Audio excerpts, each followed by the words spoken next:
Hey guys, I'm Saurav. In this video, I will be talking about some very amazing mobile photography ideas.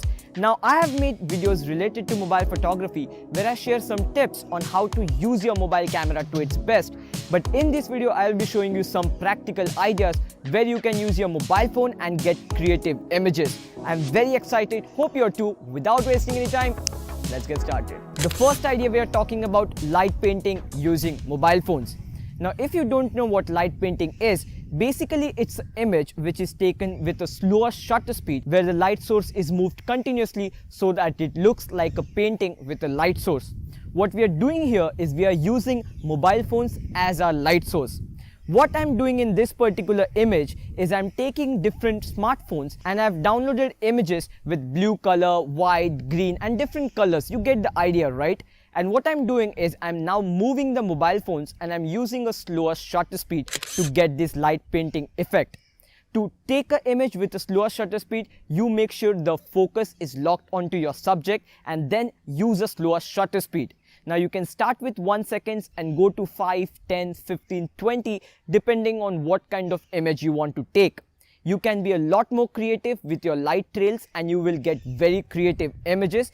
Just make sure you're using a proper sturdy tripod and you're taking the image. The second idea is shooting through an object. Now what do I mean by that? Now as you can see this image, there is a foreground and midground and the background. Your subject is not the foreground. It might be in the midground or background, and for the foreground I'm using a different object.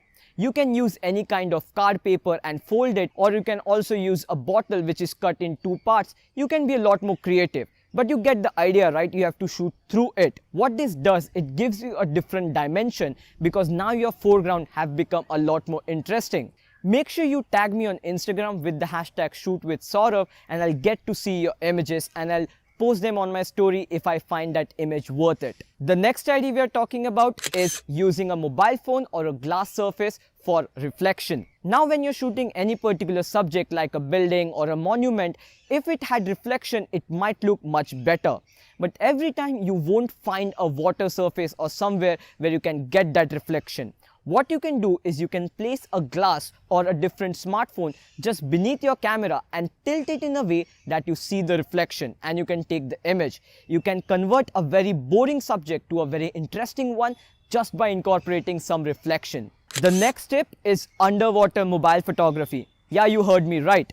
Nowadays, a lot of flagship smartphones are waterproof, but not all the phones are waterproof. Does that mean you can't do underwater mobile photography? No, that's not the case. You can do it. The images you're seeing right now, that's actually taken with a smartphone where the smartphone didn't even touch the water.